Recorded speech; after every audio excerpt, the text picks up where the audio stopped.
Let's make this happen. Hey, this week we got a lot going on. MXPX and the Ataris are going to be down south in some great places. We're starting off in Louisville, Kentucky, you guys. Mercury Ballroom, Thursday, November 13th. Doing a little different this time. We got 4 shows in a row, kicking it off in Louisville, Kentucky. Lowville, Kentucky, you know what I'm saying. And then Friday night, November 14th, the Pageant in St. Louis, Missouri. My good friend Phil Moon might be there. You never know. Gonna happen.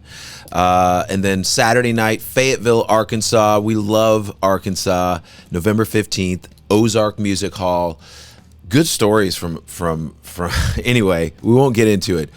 But a lot of good stories, good vibes from the Ozarks. Anyway, we'll be there Saturday night. Hope to see you there.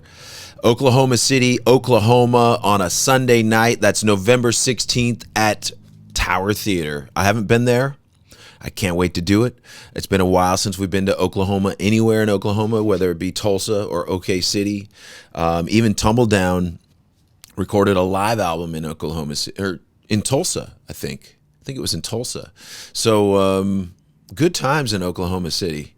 I love it. I love it down there. And our good friend Trey, that's on our crew, he is from Oklahoma. And I don't want to out my other man, Brad, but he might be from Oklahoma as well. So shout out to MXPX crew. What up, what up? All right, you guys, we'll see you there this weekend. It's going to be awesome. Goldfinger has a bunch of shows. I don't know all the dates. I know there are some in December, and that means I'm going to miss at least a couple of them. They're going to Australia. I'm going to miss those dates because MXPX is going to be in Phoenix, Arizona, December 6th for Punk Rock Christmas. It's MXPX. It's Face to Face. It's the Vandals. It's Authority Zero. Slick Shoes is going to be there. Urethane, Voodoo Glow Skulls. It's an extravaganza. Even Gen Pop is going to be doing a set. So, and our local boys from there, Winter Haven, they're a local band that have been doing some shows coming up, doing their thing. Definitely the youngest band on the bill. All right, you guys, that's December 6th, and that's why I can't be in Australia. And I can't say I apologize because MXPX is my priority. Whenever there's a conflict, it has to go to I got to do MXPX, of course, right? But I hate to miss shows with Goldfinger. So just know I'm going to be at as many of the Goldfinger shows as I can be, including, I think, mid-December, we're going to be on the East Coast. I'm pretty sure I'm going to be there. And then MXPX is planning our annual, actually live on the internet, Christmas edition show, which is 2 days before Christmas Eve, December 23rd. We plan on doing that again. You know, everything's ripped up in the studio. We have just enough things set up to be able to practice for the shows coming up, but nothing's really set up for the live stream, if you know what I mean. But we will get that going. We got plenty of time. Although it's going to be here before we know it. It's insane how fast the weeks just fly by. So if you don't have tickets to any of these shows, please don't wait because some of them might go clean. Kicking it off in 2026, we have Vancouver, BC, the first show of the year for us, January 9th. I'm pretty sure that's my mom's birthday. Commodore Ballroom in Vancouver, BC. So we're heading to Canada. Come see us if you're anywhere up north in Canada. Come see us. It's going to be a while. We would love to come to Middle Canada, but we just haven't been able to get there yet. And we will. But it's just for people that are losing patience, come see us at the Commodore Ballroom because it's MXPX and Suicide Machines, and the Suicide Machines are great. We met them in 1997 on our first Warped tour, and they blew us away when we saw them play. We were on the same stage, this little side stage in 1997. So we're doing some shows with them, finally, some proper shows, starting Vancouver, BC, and then we're doing Seattle, Washington. It's sold out at the Showbox. Thank you, people that are mad that it's sold out. I've said this a few times, but we are planning on coming back to the area soon. It'll be less than a year. It'll be soon. So stay tuned for that. Later in January 2026, Santa Cruz, California, January 23rd at the Catalyst, MXPX and the Ataris. And that's basically kind of a hometown show for them. They used, although Chris used to live in Santa Barbara and did a lot of Atari stuff out of there. So Santa Cruz is just right up the road and brings back a lot of good vibes. San Francisco, California, Saturday night, January 24th, the Fillmore. This place, I've talked about it before. This is the last, the last time Joe Strummer toured was, he played a couple nights at the Fillmore, and we got to play on one of those nights. We got to support Joe Strummer from The Clash, and that's sort of like one of our, we always used to say, what was one of the coolest things that's ever happened to you as a band? And we always used to say, oh, well, we got to open for the Sex Pistols in 1997. And that was also, by the way, Goldfinger was on that show. It was MXPX, Goldfinger, Sex Pistols, how things have switched over the years. But it's good memories. And then now, I think back, and I think one of the coolest things was also getting to open for Joe Strummer. He passed away, I think, a year or two later. Anyway, going to be back in San Francisco. Going to be awesome. We'll see you there. 4 shows on the East Coast. People have been wanting it. Washington, D.C., March 26, 2026, 930 Club. 930 Club, great spot. Love that room. We recorded half of our At the Show live there. We'll see you there. It's going to be awesome. Norfolk, Virginia, Friday, March 27th at the Norva. So many stories, so many great times there. Can't wait for it. MXPX and the Ataris. And then Charlotte, North Carolina, March 28th. That's a Saturday night at the Fillmore. I can't wait for it. A bunch of people I know are going to be at that show, including, I'm pretty sure Bob, the producer, is going to be at that show. Can't wait to see you. Bring Katie, bring the kids if you want to bring the kids. Do your thing, man. I would love to meet the kids too, but it's up to you if you want to leave them at home or leave them with a sitter. And then last but not least, Charleston, South Carolina, March 29th. That's Sunday night, Charleston Music Hall. That is going to be a party. The Charleston is where one of many times our bus got stuck in the streets of Charleston. There was a pole, there was very tight quarters, and our bus driver was like trying to make a turn too tight, and he got our bus wrapped around this pole, and the trailer was behind it, and we were there for hours. We got out and we walked around the city for a while, and that was also a trip where I'm pretty sure a fan came out and took us surfing. Either the day after, I think it might have been the day after the show, but it was my first time surfing ever, and the waves were very small, so it was kind of hard to get going, but also it was good that everything was small, so we could kind of like figure it out. But yeah, it was my first time surfing. That's it. That's the run right there. That's Find a Way Home era. We do have more shows coming in 2026, but this is the core of the beginning of the year. Like I said, Goldfinger has some stuff as well, so stay tuned for that. All right, I think I've blabbed enough about our beautiful show schedule, but I appreciate you guys. Let's get to some voicemails. All right, let's go. Let's make it happen. Here we go. Yo, Mike, Poppin' Curbs here with the 182 News podcast. Love the pod. Wanted to pick your brain on vinyl. I'm curious from your perspective, how much of an impact has that had with your band, particularly with this resurgence in the past few years? I know you guys have your own independent merch shop, so just genuinely curious, how much has that impacted your band? One of the things I love about MXPX.com is all the different variants. You guys offer signed vinyl, which is super rad. So yeah, just kind of wondering about that, if you could shed some light on that. And then as well as, where do you see this going next? Because from my perspective, I'm starting to find I'm becoming more interested in cassettes, which is kind of funny. I would love to see some MXPX cassettes hit the shop at some point. Not sure if that's in the works or possible, but that would be rad.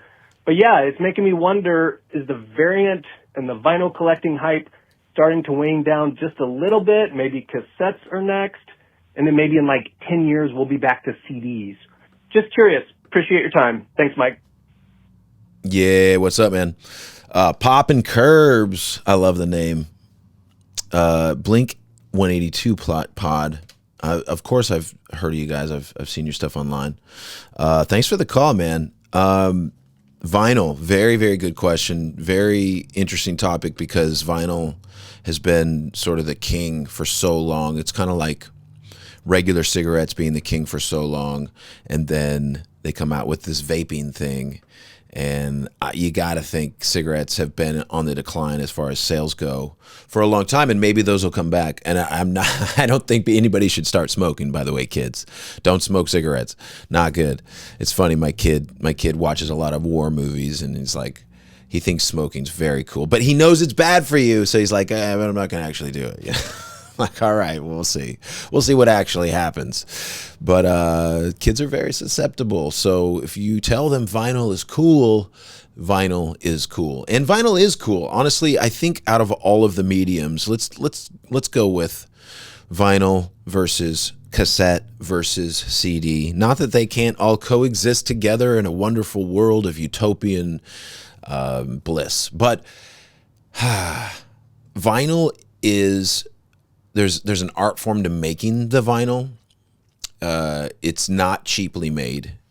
There is a much higher barrier to entry, and I think because of that, it feels more important. And maybe if that's changing, if cassettes feel more important, then we're just, I guess my opinion is cassettes are just cheap. I have a lot, or I still have a bunch of cassettes, but cassettes are just so easily damaged.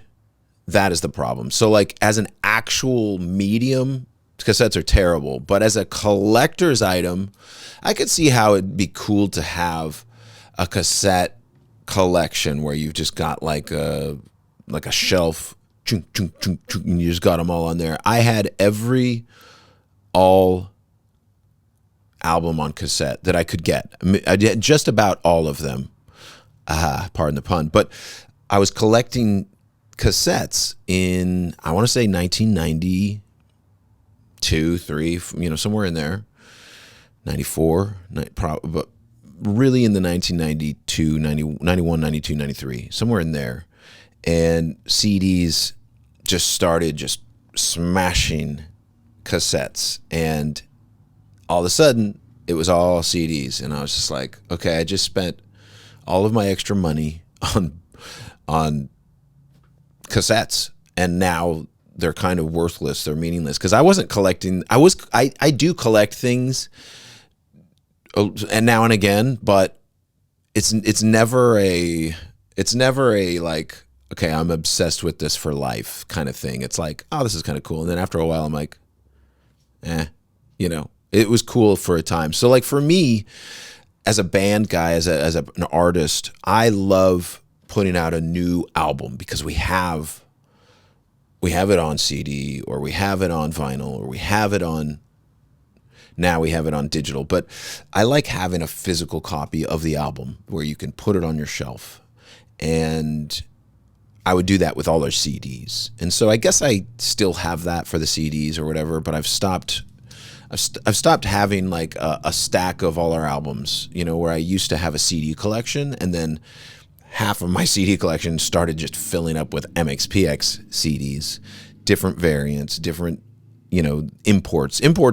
The new import is a variant on vinyl, right? Like we used to get a variant. The only way to get a variant back in the day for CDs was to get a Japanese import, or a European import, a UK import. And you can do that on vinyl as well. But my point is those were really the only variants that you could get for, especially a punk band, a band that doesn't have, the type of fame that somebody like Guns N' Roses had in the 80s, so, or like Queen, right? Like, we're not going to have the Eagles, the Beatles. We're not going to have that reach where, okay, the record label needs to print, boom, boom, boom, all these different copies for these different. We have different copies in different countries for our albums, but they're much harder to find, is my point. So let's get to the crux of the question, which is, what's happening now with vinyl? Is it fallen off? And I would say yes, vinyl has fallen off. there's always going to be the collectors. There's always going to be people that fall out of the collecting spirit that might regret getting rid of their collection because they'll fall back into it after they get through whatever era they're in their life. And I've found that happens, and that's happened with myself as well, where I regret getting rid of this or this or this. You know, like, I'm like, man, I should have kept those. I should have kept my DVDs. I had like the Die Hard series. I had like all, you know, I had Lord of the Rings. I had all these different ones. I had the Stanley Kubrick box set of DVDs, all his movies. And at some point I was just like, I don't really need all this stuff. Just like, there's just so much junk, got to get rid of it. And now I regret getting rid of some of that stuff, but not all of it. At some point, you know, I've had a computer completely stolen from me. All the stuff wasn't backed up. And so I've started over multiple times in my life, digitally, new phone, new contact, like new contacts don't switch over. I'm sure you've been through some of this. So things do they do like balance out after a while, after you started a new chapter of your life digitally, phone wise. You know, some of the contacts you used to have, you'll never get back. You're like, I don't have that person's number anymore. And in back in the day, like, there was band guys, I had their number, and now I'll just never, I don't even remember I had their number, you know, that kind of thing. So anyway, I don't know what I'm just talking about collections and different areas of your life. Sometimes you're into collecting, sometimes you're not.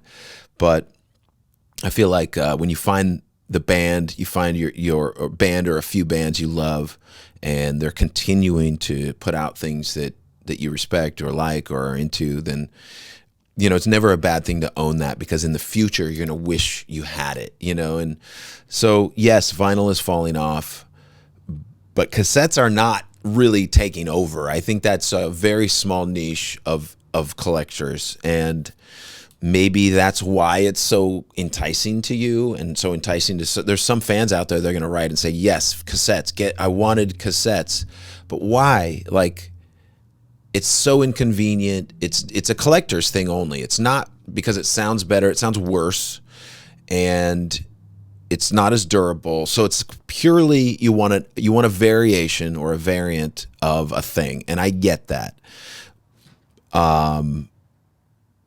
But I think vinyl continues to trump, to overtake cassettes in general, and CDs as well. But CDs is something that we've sometimes not pressed CDs, but I think at the end of the day, we have decided, okay, CDs are a thing that actually do sound good. Like, if you put a CD in, it's still 441 or whatever, but like, that's actually kind of how rock and roll music sounds good. Like, if you have it full spectrum instead of compressed down to an MP3, if you have a CD sound, that's a wave file with 441 hertz or whatever. So like, yeah, that's the thing, is like, we don't mind that, because if somebody puts that on, it's going to sound great. And you might think, okay, well, it sounds terrible on streaming. I don't think so, because I think a lot of music nowadays are actually mastered for streaming. You know, it's going to sound what it's going to sound like a little bit on streaming. It's going to be a little more compressed. It's going to be squashed down. So like, that's the sound that people are kind of used to. And so we almost mix a lot of the new stuff with that in mind, and then we'll master separately for vinyl, because vinyl has a different sound to it as well, and you want to be within those parameters for it to sound good. So we actually pay thousands and thousands and thousands more to make sure it sounds proper the way it should when we put it on vinyl. And you know, I think that's what you don't get when you get these labels that are just licensing things from record labels without any artist knowledge or involvement. I'm not saying that's like the worst thing you could possibly do, but when an artist isn't involved in the release, it's inherently not as cool to me. And it's okay if the artist is like, thumbs up, go for it, then that's as involved as they need to be, I guess. So that's my criteria, is like, if they're like into it, cool. But if they're not into it, I don't want to support, some other random record label just hijacking the legacy of some artist with a non-sanctioned release. Because what if the artist is sort of like focused on this other thing that they're about to release, and then all of a sudden you have some album from 12 years ago, or 13, whatever it is. I'm not talking about anything of ourselves. I'm just saying in general, this is my thought, is like, it's just annoying. And that has happened to us. I mean, that happened to us with Let It Happen. And I don't want to talk bad about Let It Happen. Those are our songs. Those are demos of our songs. They weren't fully fleshed out in most ways. They weren't fully performed for the recording. Like I say, they were demos. So we weren't super happy that that was released on the heels of Slowly Going the Way of the Buffalo, which still did amazingly. But you've got, what, I don't know how many songs were on that, 14 songs on Slowly Going the Way of the Buffalo, or roughly 14 to 16 songs for full price. Sometimes it was $5 or $10 or whatever the discount was. But a lot of times, people would go to a record store, they pick up Buffalo, which is this, in retrospect, kind of a funny cover. It's like a drab brown buffalo with no real thing that's happening in your face, no action. And then there's this other release by MXPX called Let It Happen, and it's the Poking at Your Punk on a skateboard with colorful colors and a cartoon drawing of a cityscape, and it was awesome looking for people. It's just like, okay, this is less song, and Let It Happen had like 28 songs or 32 songs on it, right? So you've got like 32 songs for $5 or $10 or whatever the price was, right? Because Tooth and Nail was all about just doing all the tricks of the trade, and all the labels were too, not just Tooth and Nail, but like they would make things very cheap to get numbers up, right? Same thing a lot of bands do for ticket sales these days. MXPX doesn't really do that. I mean, maybe we do that. I don't know, but I don't think we do that. But that's the thing, is like, sometimes you don't know what's going on behind the scenes. And when it comes to record sales, of course you're going to have 32 songs for $5 sell more than 16 songs for $10. It's just common sense. And so, yeah, that kind of thing bummed us out because it was happening right at the same time. If it was like, okay, let's put our album out for a while, a whole year maybe even, and then they put out Let It Happen, I don't think we would have gone to court. I don't think there would have been a court case. I don't think I would have had to buy a suit. A lot. And you're like, wait, court? Yeah, we sued Tooth and Nail Records. We had to, because you can't let people just walk all over you. You have to fight for what you believe in. So we did that, and I'm glad we did, because it needed to be done. And there's been a lot of bands over the years that have had to sue a record label or two, and because if not, they're just going to do whatever is best for them, which is always never good for you. So that's maybe the one good thing that Creighton Burke did, was he helped us with all that. That's a big mess. But also, we probably, if we had the right management back in those days, we probably wouldn't have needed to either. Woulda, coulda, shoulda, who knows? You just never know. That was a long answer about vinyl that went into a lot of different things, but I appreciate the call. Pops and Curbs, 182 podcast. Yeah, cassettes are coming, but I don't think it's ever going to be a thing. And if it is, I was wrong, and I'll admit it. But I won't admit that cassettes are better. I think they're just probably cheaper than vinyl, and a lot cheaper to make. I'll tell you that. They're very cheap to manufacture, and just about anybody can do it. So, what's next? I mean, remember when we had the USB sticks? That's not really a thing. I thought that was going to be kind of big. There was a time where Tumbledown actually released our EP, and we had all the MP3s, all the downloads on a card. And so we would like sell the card or give the card away or whatever. I don't know if you have a Tumbledown download card. Let us know. If you haven't already done so, follow us on, join the group on Facebook. It's Mike Herrera Podcast Facebook group. We always have discussions and people comment on there a lot. Of course, Mike Herrera Podcast on Instagram, Mike Herrera Pod on Twitter. Those are the main places. And if you haven't already done so, subscribe to my YouTube, Mike Herrera Video on YouTube. I put out the podcast through here, and all that. So let's get to the next one. What's up, Mike? My name is Daniel Durston. I'm a professional Elvis impersonator out in Las Vegas.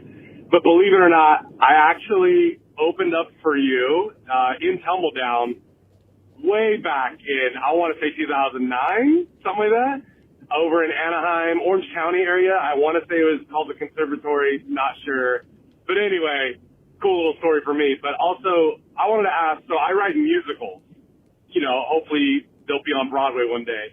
But I take bands' music and then I put them into an original story.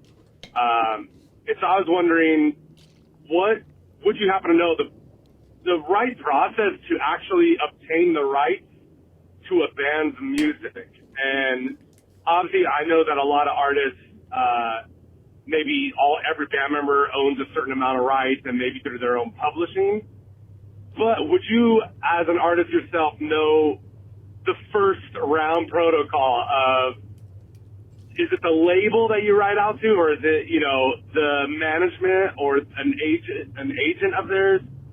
What would be the first round if someone were to, let's say, get some of MXPX songs or something like that?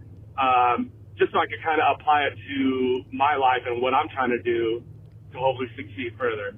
Anyway, huge fan. I love MXPX.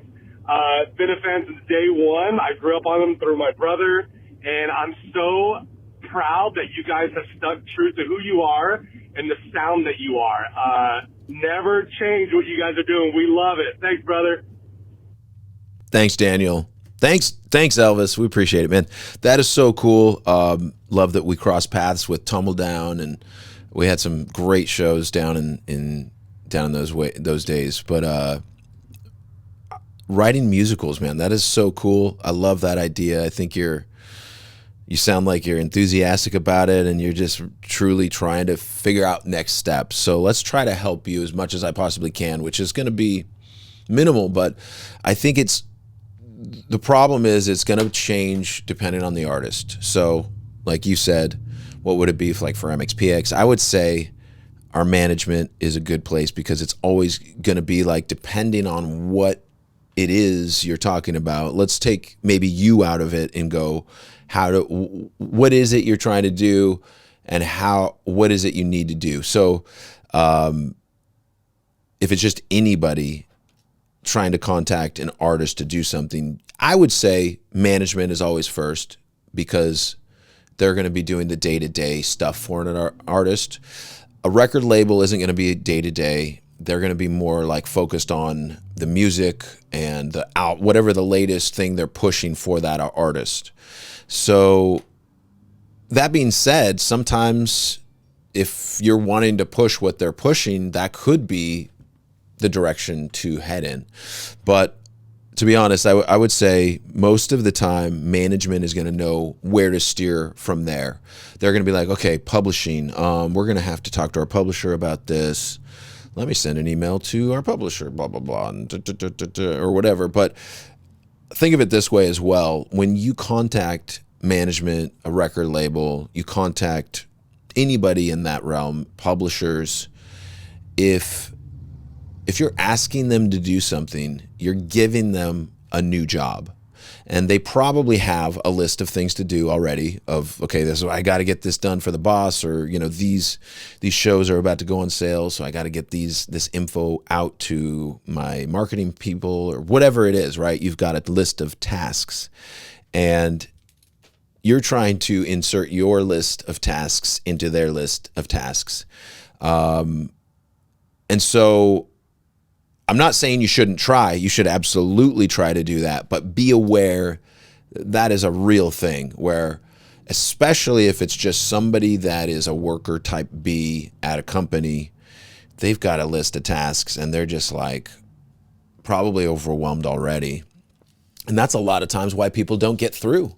So if you get to the main manager, if you get to an artist, if you get to, it's just gonna increase your chances of making something happen.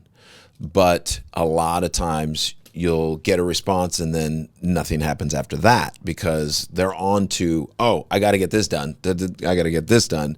So over the years, I've tried to, if I'm going to respond to something, I actually have to have the bandwidth and the time to do it.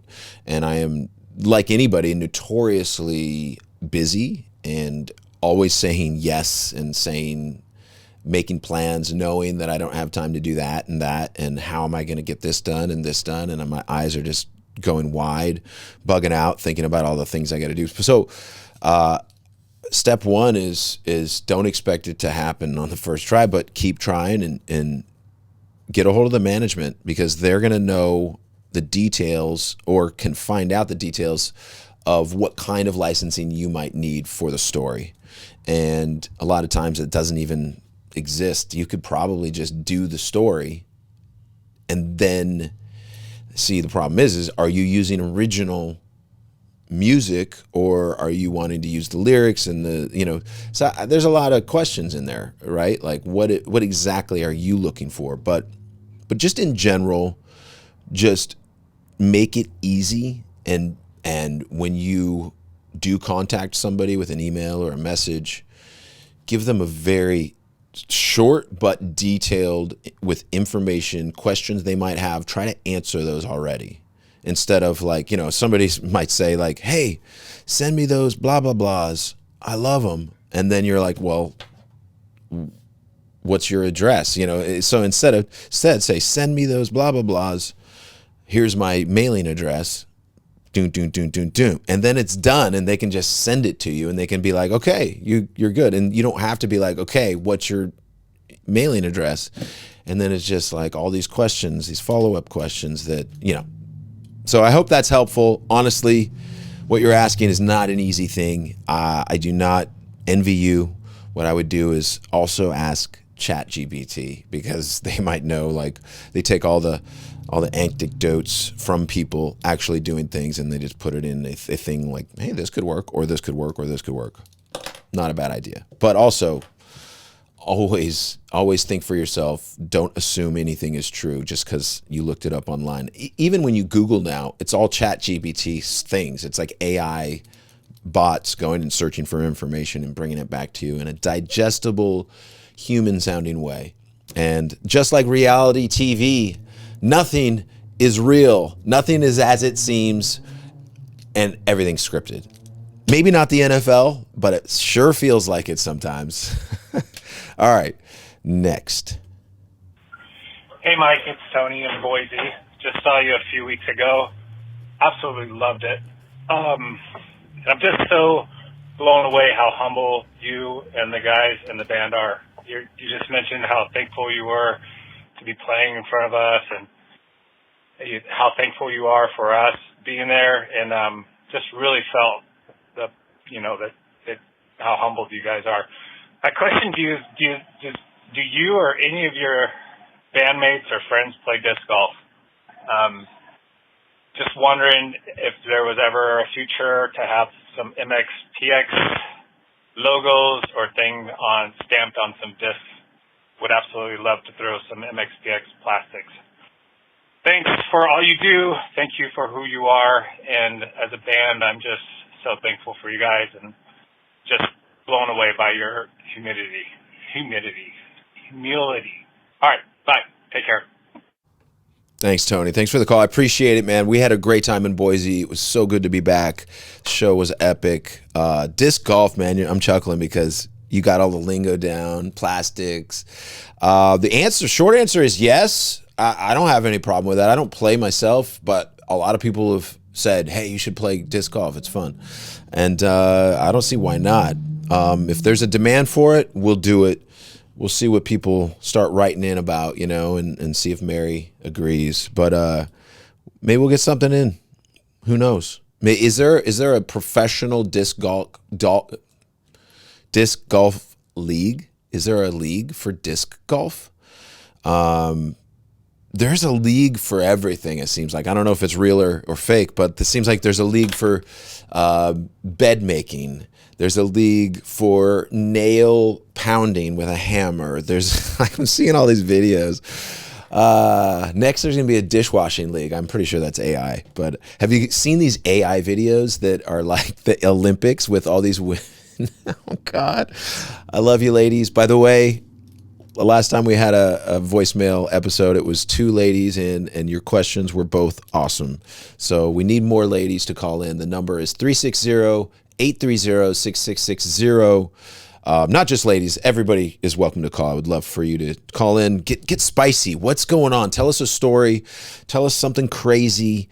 Tell us something that happened at MXPX show or after or before or whatever. It doesn't have to do with MXPX, of course.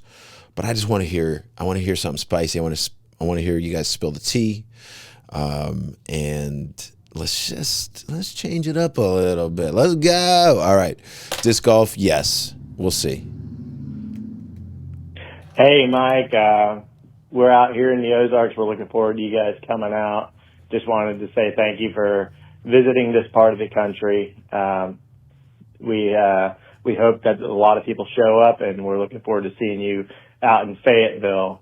And if I could make a special request for a song, if that's a thing, The Capitol has been my favorite song you've ever had. But I know you guys have your set list and all that. But man, I can't wait to see you guys. Really looking forward to it. But you have a good day, man. Bye. Right on. Yeah, we can't wait to get down to the Ozarks. It's been a while. And some fond memories from the Ozarks because so we actually had a few days off. I think it was like after a show down there, and we went down to the Lake of the Ozarks and we met up with some people that became our friends. Like we just met them down there, but they were like, yeah, we love MXPX and da-da-da. But before we met them, we actually we were at this like bar, at night. And we're like, all right, we're heading out, and everybody's kind of like heading out for the night back to where their houses. We were heading back to the hotel, but we had the bus. So the bus isn't going to go all around. Like it's just parked at the hotel. So we had taken cabs to the bar. And this is pre-Uber. This is before Uber and Lyft and car services like that. So our guitar tech at the time, Meckler, we love you, Meckler. And he's like this... He was like maybe a year or two older than we were, and that didn't really matter. But he was from Baltimore, and very Jewish kind of guy, curly hair, fun stories, always talking about his girlfriend and like ooh, and she was way too hot for him. I'll tell you.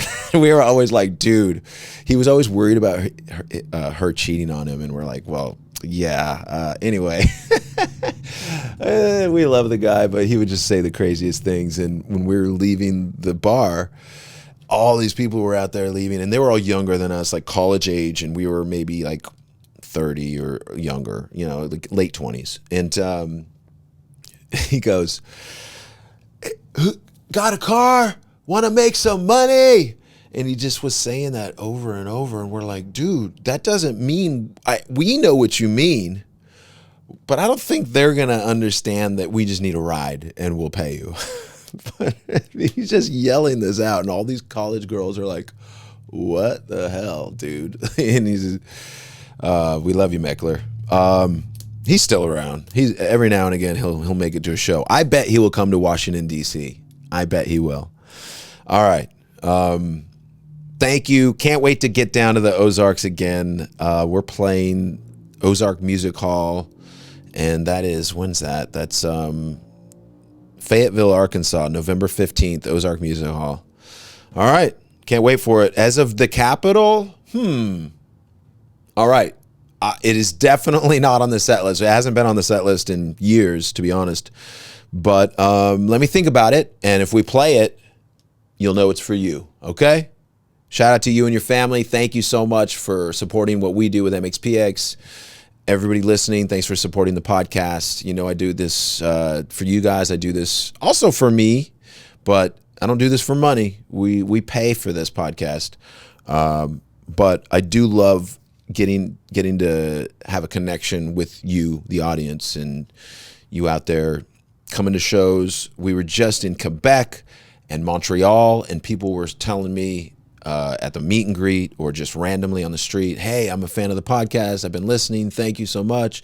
And it's always such a trip to realize people are actually listening to the podcast out there. So thank you. I appreciate you. Shout out to Bob McKnight for producing the podcast and keeping it going. It's been years and years. He still hasn't quit. So I appreciate you, Bob. And thanks to you guys. Subscribe, like, share with a friend. That all helps us. And of course, the best thing you can do is follow MXPX and myself on Instagram and Facebook, but also YouTube. YouTube's a big one. MXPX YouTube, and then the Mike Herrera video YouTube. All right. Oh, one more thing before we go. I wanted to mention last week we released a new bass, the Orange Creamsicle. That's right, Ernie Ball. It's actually Sterling by Music Man, and I'm really, really excited about it. It's got a volume knob. Most of my basses don't have that, and I decided I want to put a volume knob for all the people that are going to start playing bass because of this badass sick color. So I know there's going to be a lot of bass players out there that are just beginning, but maybe some people that have been doing it a long time. This is a bass that I really feel like people are going to love. And the color and the look alone is just mwah. So thanks for your support on that. And as always, much love.